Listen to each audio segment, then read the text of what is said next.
Hello बच्चों, मैं Nitish Agarwal Agarwal classes से आपके लिए फिर से एक नया लेक्चर पढ़ाने जा रहा हूं।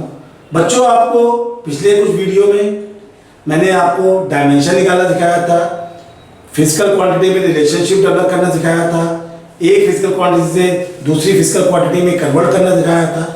आज बच्चों मैं आपको चेक करना बता रहा हूं कि कोई भी फिजिकल क्वांटिटी करेक्ट है या नहीं। तो बच्चों, जैसे कोई फिजिकल क्वांटिटी गिवन आपको होगी तो उसकी करेक्टनेस चेक करनी होगी, और करेक्टनेस हम लोग प्रिंसिपल ऑफ होमोजेनिटी से चेक करते हैं। प्रिंसिपल ऑफ होमोजेनिटी मतलब बच्चों, अगर हम आपसे कहें कि सेकंड में मिनट जोड़ना है तो बच्चों आप सेकंड में मिनट नहीं जोड़ पाओगे, लेकिन सेकंड में सेकंड जोड़ पाओगे। यही है प्रिंसिपल ऑफ होमोजेनिटी, मतलब सारे फिजिकल क्वांटिटी के डायमेंशंस सेम होने चाहिए।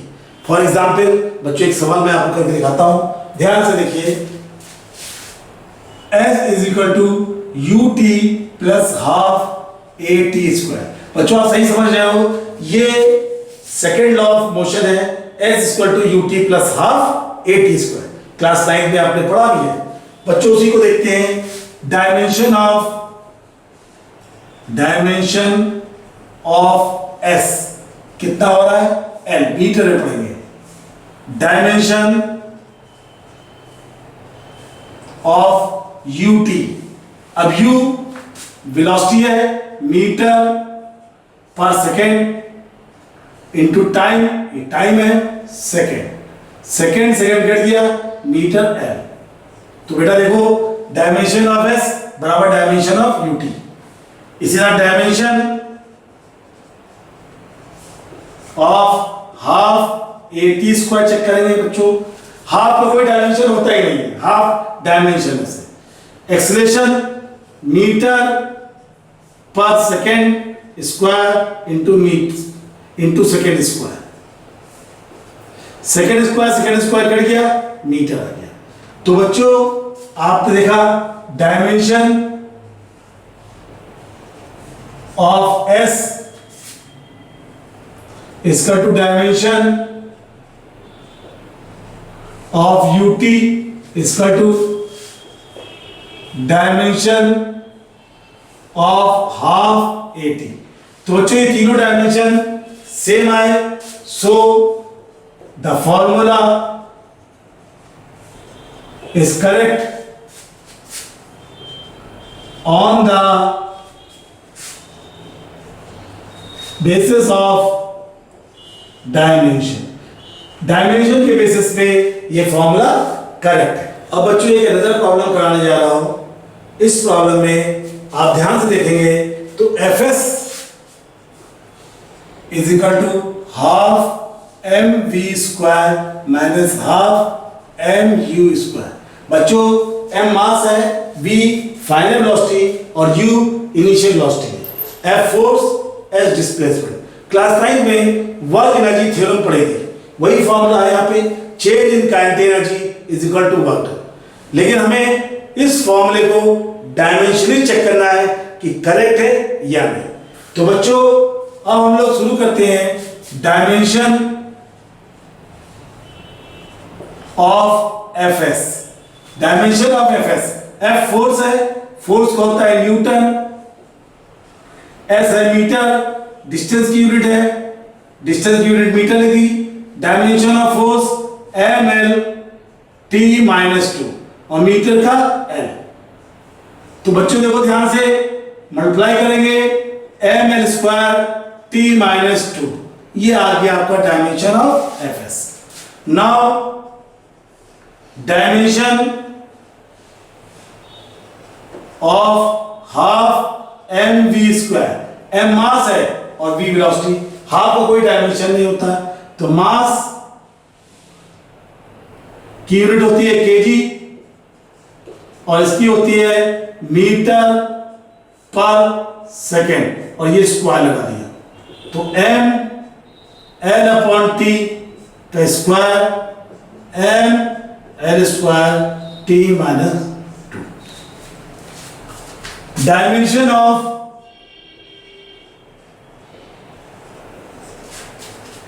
Half m u square, half कोई यूनिट नहीं होती, मास की यूनिट केजी, वेलोसिटी की यूनिट चाहे इनिशियल हो और चाहे फाइनल, दोनों की यूनिट मीटर पर सेकेंड। अब KG into metre square upon second square m l square T minus 2। तो बच्चों तीनों के डायमेंशन सेम आ गए according to principle of homogeneity. According to principle of homogeneity dimension तीनों के क्या है, इसलिए दिस फॉर्मूला इज करेक्ट। तीनों के डायमेंशन सेम आ गए इसलिए फॉर्मूला क्या हो गया, करेक्ट। बच्चों करेक्टनेस का मतलब ये होता है कि लेफ्ट हैंड के डायमेंशन और राइट हैंड अगर प्लस माइनस बीच में रखा है तो सबके डायमेंशन यूनिट सेम हो जाए, नंबर से हमें कोई मतलब नहीं, मैग्नीट्यूड से हमें कोई लेना देना नहीं, सबके डायमेंशन सेम आ गए प्रिंसिपल ऑफ होमोजेनिटी के हिसाब से, दिस फॉर्मूला इज करेक्ट। हाँ तो बच्चों अब एक नया सवाल करते हैं हम लोग, इसमें v बराबर रूट ई बाय रो की वजह। देखो बच्चों v is equal to root E by rho. v यहां पर क्या है, वेलोसिटी, e इलास्टिसिटी और रो डेंसिटी। हमें बच्चों चेक करना है कि डायमेंशन फॉर्मूला लेफ्ट हैंड और राइट हैंड का सेम है कि नहीं, मतलब ये फॉर्मूला डायमेंशनली करेक्ट है या नहीं। तो बच्चों dimension of velocity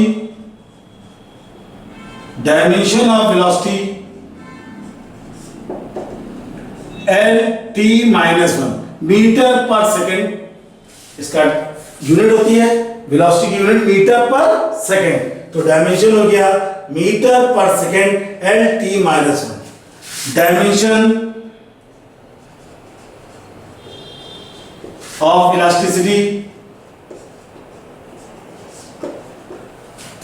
M force upon area होता है फॉर्मूला, तो m L minus 1 T minus 2, force upon area m L minus 1 T minus 2, और dimension of density M L minus 3। तो dimension of density M L minus 3, dimension of elasticity M L minus 1 T minus 2। तो बच्चों ध्यान देने वाली बात है, dimension of root E by rho, तो रूट लिखा, ई का dimension elasticity M L minus 1 T minus 2 upon M L minus 3। तो रूट एम एम कट गया, L square T minus 2 L T minus 1। तो बच्चों dimension of root E by रो और dimension of velocity दोनों same आ गए, इसका मतलब this formula is dimensionally correct. अगर इसमें से ये और ये बराबर ना आता तो हम कहते हैं डायमेंशनली इनकरेक्ट, लेकिन बच्चों इन दोनों फॉर्मूले सेम आने से हमने कह दिया ये फॉर्मूला डायमेंशनली ट्रू है। हाँ तो बच्चों एक नया सवाल करते हैं, इस सवाल में दे रखा है v बराबर पाई अपॉन 8 पी आर की पावर 4 बाय बीटा एल। यहां पर v volume of liquid flow पर सेकेंड, जिसका डायमेंशन फॉर्मूला हो गया वॉल्यूम का हो गया एल क्यू पर second t minus 1। P pressure है और प्रेशर का होता है m L minus 1 T minus 2। Force upon area और रेडियस ऑफ द पाइप है पाइप एल, मीटर में होता है नीटा coefficient of viscosity M L minus one T minus one, और L length of the pipe L से होता है। तो dimension of pi P are की पावर 4 अपॉन 8 नीटा एल, इसका डायमेंशन कैलकुलेट करें, क्योंकि इसका डायमेंशन तो हमने निकाल ही रखा है। अब इसका डायमेंशन कैलकुलेट करें, तो इसका हो गया m L minus one T minus two, l की पावर 4, 8 से कोई मतलब नहीं, m L minus one T minus one, और लेंथ का हो गया आपका एल।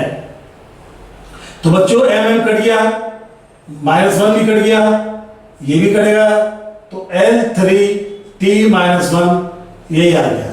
तो लेफ्ट हैंड डायमेंशन ऑफ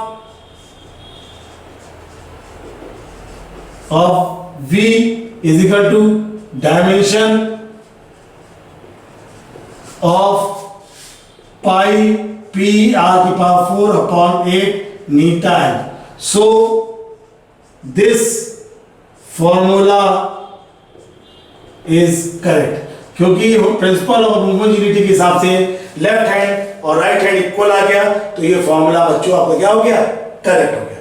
तो आपको सबसे पहले चेक करना पड़ता है कि फॉर्मूला सही है नहीं, तो उसके लिए दोनों तरफ के डायमेंशन पहले नोट कर लो, फिर लेफ्ट हैंड का डायमेंशन बराबर राइट हैंड का डायमेंशन करो, दोनों इक्वल आ गए तो फॉर्मूला क्या हो गया, करेक्ट हो गया। अब बच्चों एक सवाल दे रखा है, h equal to 2s cos theta upon r rho g। इस सवाल में h हाइट है, इसका डायमेंशन फॉर्मूला मीटर में पढ़ेंगे, l हो गया, s surface tension m t minus two, cos theta angle है, एंगल डायमेंशनलेस होता है, डायमेंशनलेस, आर रेडियस है, एल पढ़ेंगे, रो डेंसिटी है, एम एल माइनस 3 पढ़ेंगे, और जी ग्रेविटी, इसका डायमेंशन मीटर पर सेकेंड स्क्वायर दिस मच। अब बच्चों हाइट h का डायमेंशन में पता था, लेफ्ट हैंड का डायमेंशन पता है राइट हैंड का। Now the dimension of 2s cos theta upon r rho g, तो दो कोई डायमेंशन होता नहीं, और इसका सरफेस टेंशन का m t minus two, cos theta का कोई डायमेंशन नहीं, रेडियस का l, इसका m l माइनस 3 और l t माइनस टू। बच्चों t की पावर माइनस टू कैंसिल हो गया, m m कट गया, अब ये देखो 1 अपॉन l स्क्वायर और l की पावर माइनस 3, सॉल्व करने पे l आया, तो डायमेंशन फॉर्मूला लेफ्ट साइड का और डायमेंशन फॉर्मूला बच्चों राइट साइड का सेम आ गया। So this formula is correct. Left side का डायमेंशन और राइट साइड का डायमेंशन इक्वल आ गया, तो फॉर्मूला क्या हो गया, करेक्ट हो गया। अब बच्चों हम लोग स्टार्ट करते हैं लिमिटेशंस ऑफ डायमेंशन एनालिसिस। तो बच्चों लिमिटेशन का मतलब होता है कि डायमेंशन एनालिसिस कब कब एप्लीकेबल होगी और कब कब नहीं होगी। तो बच्चों dimension analysis gives no information about the dimension constant, मतलब डायमेंशन लेस कांस्टेंट अगर कोई है तो उसके बारे में डायमेंशन हमको कोई भी चीज एक्सप्लेन नहीं करता है।